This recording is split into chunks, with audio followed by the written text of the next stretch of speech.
Right. The basic concepts of government, again, are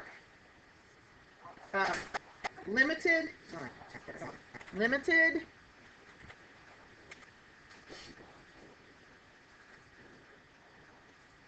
representative, or representation,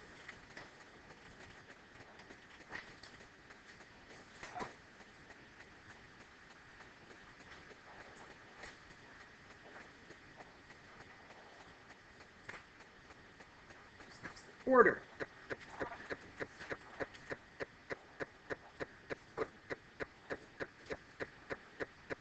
These are our basic concepts of government. Now our targets, this is everybody now, our targets are going to include identify and characterize the three concepts of government that will influence American colonies, identify the ideas that provided the origins of many of the rights in the Constitution and the Bill of Rights, explain how Britain's colonial policies contributed to the growth of self-government in the colonies, identify the major steps that led to the growing feelings of colonial unity, and finally analyze the ideas of the Declaration of Independence. All right, so we know the first three things, or the first, not the first three, but rather the first three concepts of government.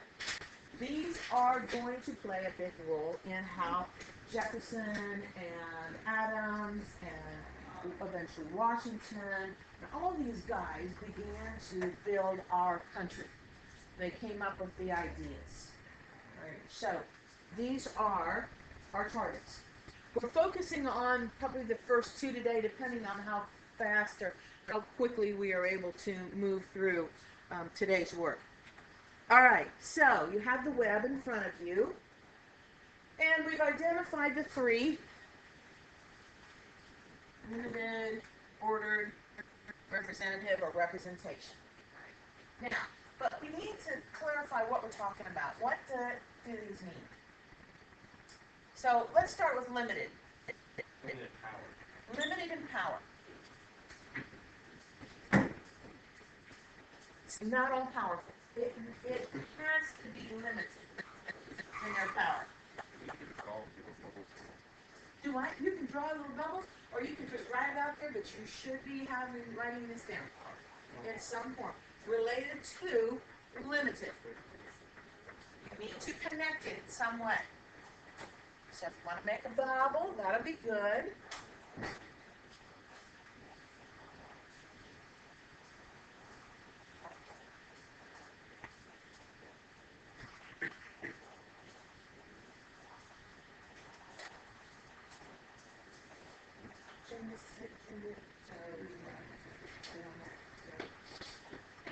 Alright. So what else? If we're gonna limit our government, what else should we be considering?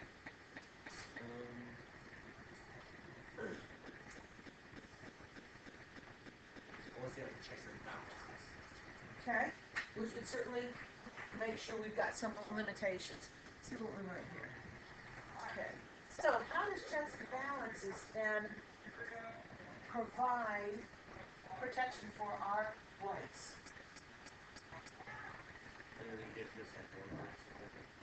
Say that a little louder. It doesn't give us like one person the power. Okay.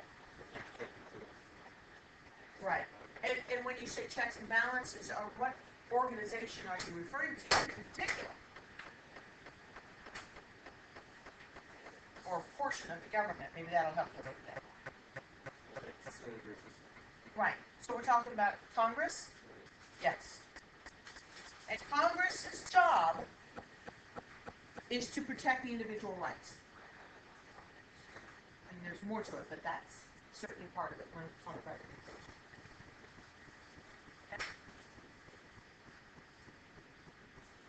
Right.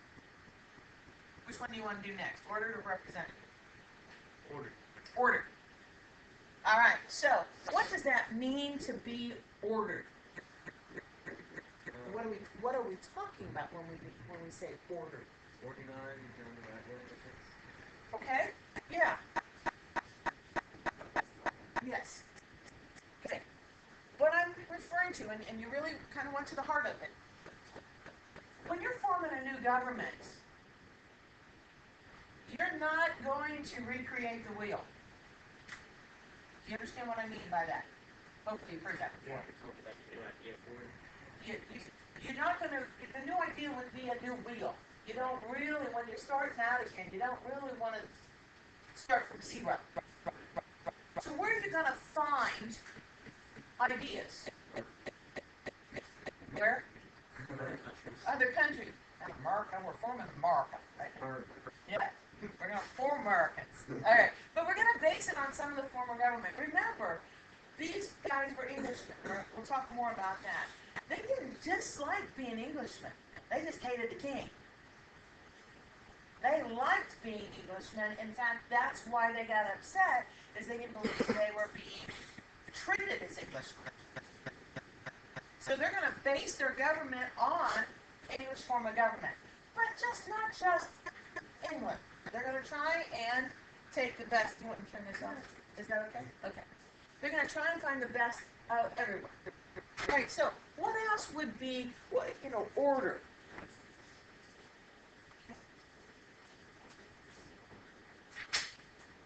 Okay, justice.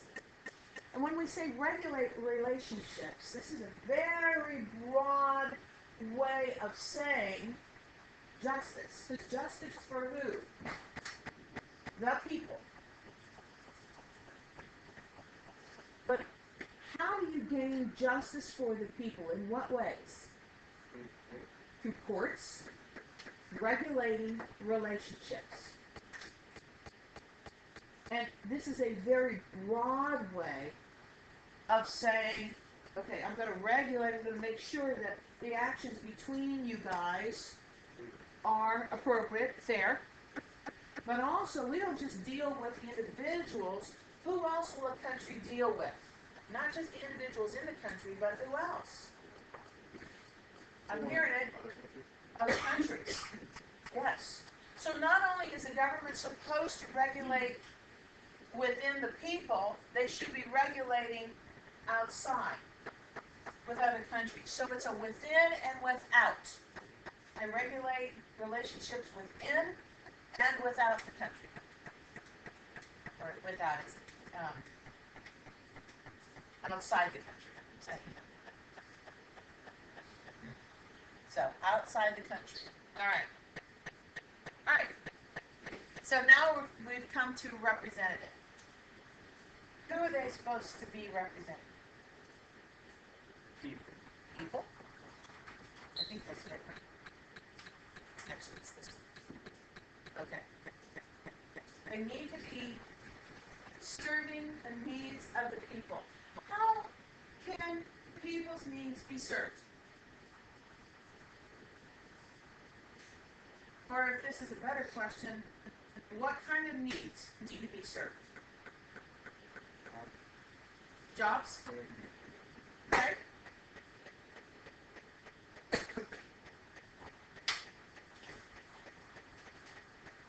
What else? What are other needs of the people?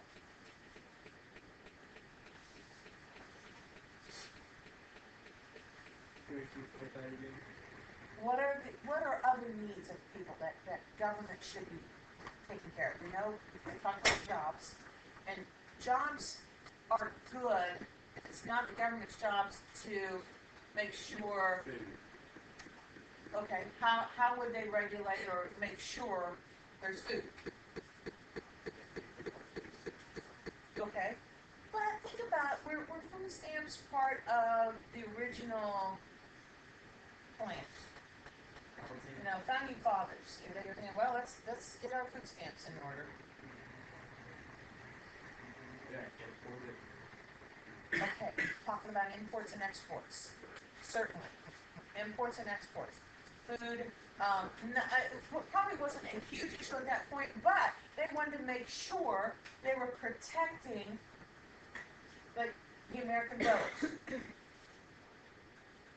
Want to make sure that those things are being protected. Okay, so what about, there was something right next to us that was one of the big things that the government began soon after its beginning. Soon after we were formed. Roads. Yes. Why are roads important? Travel wasn't that big an issue back then, but rather, what were the needs? I mean, they weren't going to see Yosemite. You know, what were they traveling to do? To what? Trade. Yes. That was the major issue with the roads at first.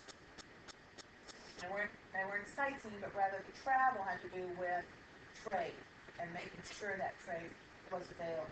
And then, of course, 40, which is National Road, was their first attempt to make that work, along with other what was known as post roads. Post roads was all about communication, getting mail out.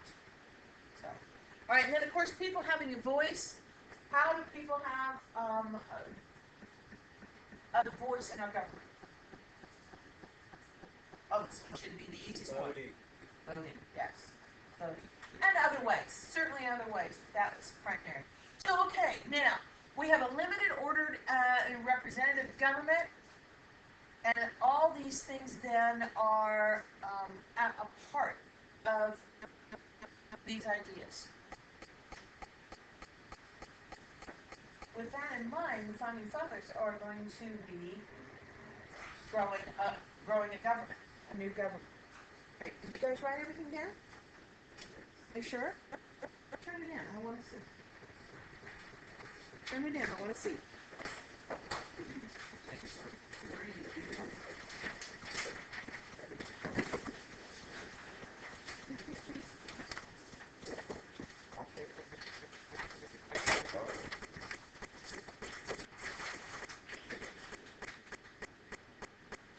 All right, so what I want to discuss for a few minutes with you is how our government is supposed to protect your rights. In what ways does the government protect your rights today?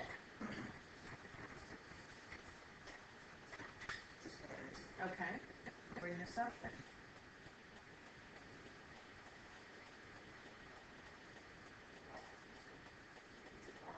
Okay, sure.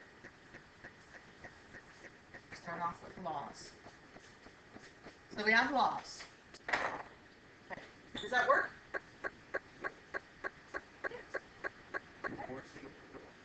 I'm sorry? Enforcing them? Sure, there's got to be some sort of enforcement. To have a law without enforcement is less likely for the law to mean anything if you don't have some sort of enforcement. Is that it? How is our government supposed to protect our rights? Judicial branch. Okay. So,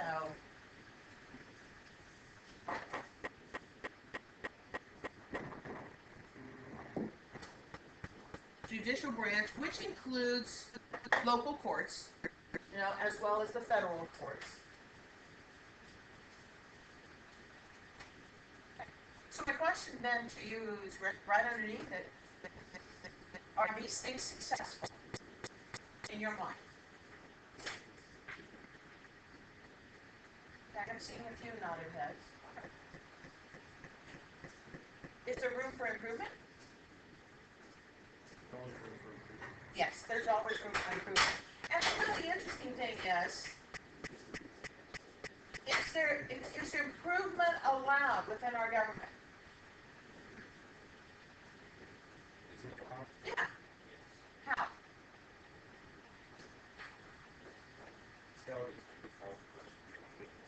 I always follow. Okay, so improvement is allowed. How?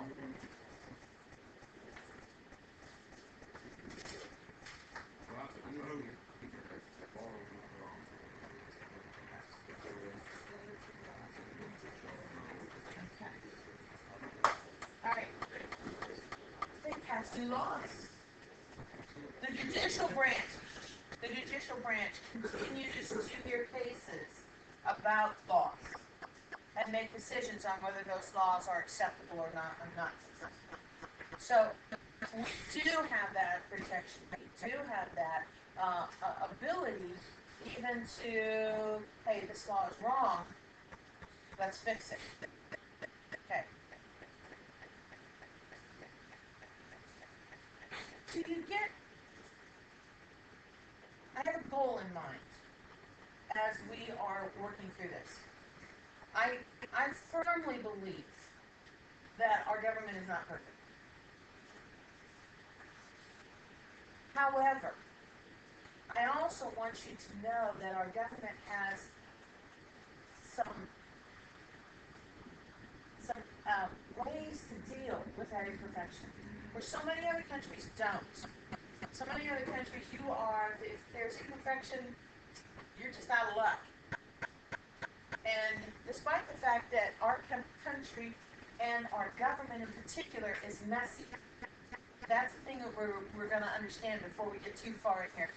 Our Constitution and our form of government is really, really messy. When what president? I think it was the second term for George W. Bush. And, you know, I know a lot of people didn't like George. Okay. I also know for certain that George took a hit because the media didn't like it. And some of the same things that are happening, but somehow aren't treated nearly as over the top as with George. So you got to balance here. You got to consider the balance. I'm not for one or the other, but we got to remember there's balance. But the point I'm trying to make here is not so much about the president. There was an interview that I saw, and there was a guy from France who is democracy, and as he saw our way of doing things, he was there to observe the election. He couldn't stand it. He said, "This is so messy. It doesn't make sense." And yet, for us, it does. In this country, it does make sense. It works. And that is exceptional. And I hope by the time we end this year, you're going to see just how exceptional this government is. Not perfect, but it is exceptional. All right. I'll get off my soapbox. All right, so what we're going to focus on now is explain how Britain colonial policies contributed to the growth of self-government in the colonies, and we're going to identify the major steps that led to the growing feelings of colonial unity. So, rather than spend a time going over this, which how many of you have been taught about our founding of America about 3 or 4 times? Probably more than that. Do you believe you know the founding of this country? Yeah. So we're going to do the Reader's Digest version. The really short Reader's Digest version. Okay, I just have some bullets up here, or actually I've numbered it, but what happened? Each colony was formed separately with different goals in mind. Okay? What were some of the reasons people came to this country? Freedom. Specifically, what kind of freedoms? Religious. I heard religious. I heard something else over here. Religion. Okay. Also, financial issues. They wanted to. There were a lot of them that wanted to become rich as well. So, economic reasons they came. Some just were looking for the opportunity to be independent, to be able to not be surrounded by people. So, for a lot of different reasons. Right. Differences among the colonies are of really little importance. Much greater significance is the fact that all of them were shaped by their English origins. By the time we are to the Revolution, the colonies are predominantly English. And with that in mind, they believe themselves to be English citizens, with all the rights of English citizens. Trial by jury, the right to a trial to begin with, and then a trial by jury. Significant, and most other countries didn't have that. So, and to own property. especially in America, you could own property whether you were a poor person or a landed or wealthy aristocrat. Okay, the crown retained certain amount of power, and most all people saw themselves as British citizens loyal to the crown. They really did, and they had all those rights. And four, mostly crown at the beginning, anyways, left the colonies alone. They had little or no involvement. And in fact, it was a good plan because what happened is the English treasury grew rich because of it. We were, by miles, the most prosperous colony Britain had. We were extremely successful. And so Britain pretty much left us alone because they were getting plenty of money.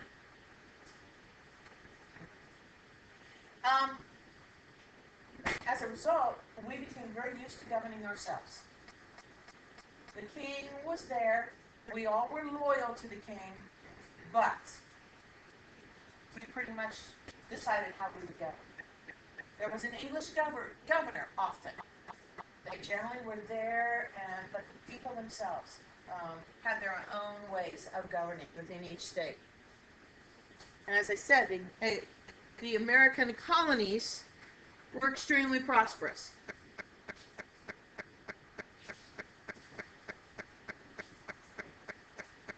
And Shane, you know, because I'm recording this, it will be on the site.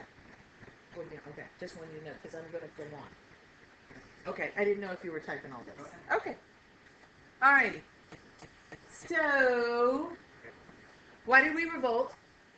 Well, it came down, of course, to the French and Indian War. The British won. But by going to war, the crown or the English treasury was pretty well empty. And I got to remember, it wasn't just a war here in the United States, there was also a war going on in France. So they were fighting, excuse me, they were fighting here, but they were also fighting in France. So, huge loss of money, because you got to pay for the troops, you got to pay for everything that is involved in war. And so by the time it was all said and done, and England had won, there was little money left. So what England and Parliament and the King decided was, well, you know, we went over there, we fought, and we saved the American colonies for Britain. The colonies need to pay. And what happened then was all these taxes. They needed to pay for the war. And all these taxes were enacted, but who was missing out of the decision-making process? The colonies. We know this. Okay. Which comes back to this. Belief that colonists were Englishmen, but that their rights as Englishmen were being ignored. They had no say, no representation in Congress, or I'm sorry, in Parliament, at all. And they even set people, and they were barred from going into Parliament. Because then it got to be a, like, we're not letting you in kind of attitude, which really ticked off the Americans. So, you got a cry by the colonists that became no taxation without representation. Please tell me you know that. Sure. Okay.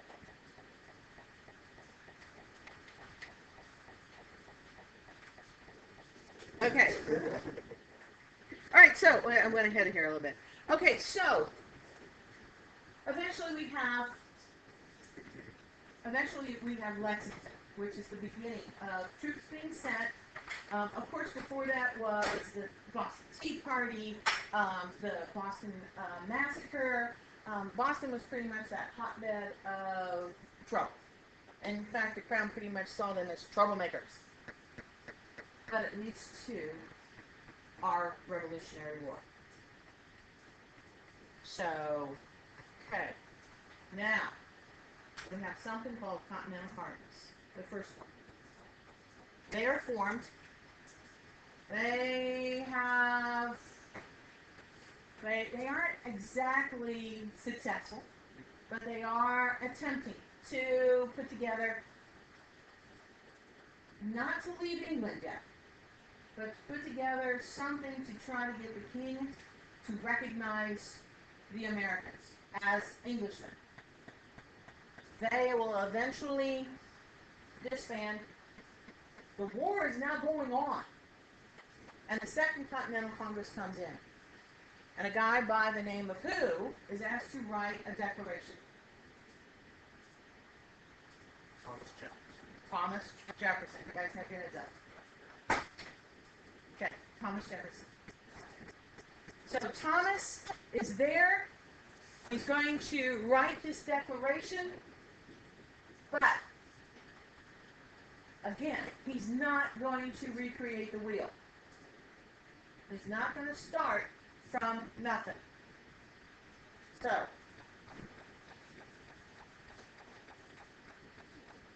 we're going to identify the concepts that provide the origins of many of the ideas of the Declaration of Independence and the rights expressed in the Constitution and Bill of Rights.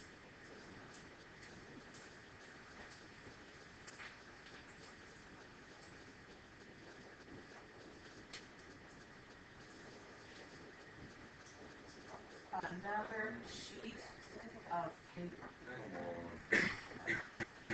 Find it. It's important to do this.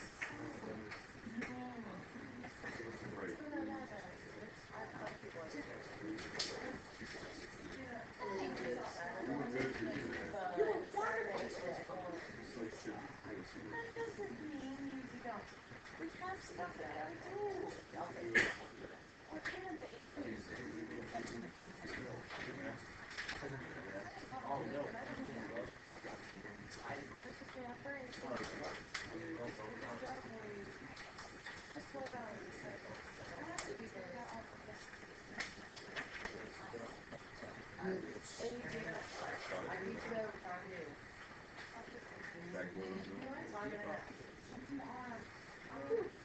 Okay. All right.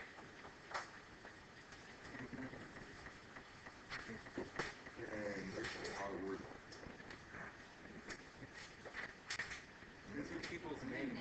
Yeah, they're all names. Yeah, you like All right, what I want to do for you guys is I do not want to go through a long lesson about the Enlightenment. Okay, it's a snooze, and I don't want to do that to you. But what I do need you to know are the connections. I do want you to know the connections from the Enlightenment to the Declaration of Independence. We have to have that. That's part of what I'm supposed to teach. So, we're going to do this easy. all right. All right. Okay, here we go. What's his first yellow? Hobson. I'll tell you in just a moment. Social. Hang on. Okay. Oh, it's quick. All right. We're not done until... Oh, we only have 1 minute. I'm sorry. Yeah, what are you trying to do? Okay, you have the sheet. Put the sheet in your folder. This will be homework. No. Yes. No. Yes, it will. No. Don't tell me that, man. Be quiet. Shut up. It's just a freak. He would do it. Alright. There it is. Okay. So, do not lose this. Bring it back next class because we will be shooting forward at the speed of light. Okay, maybe not.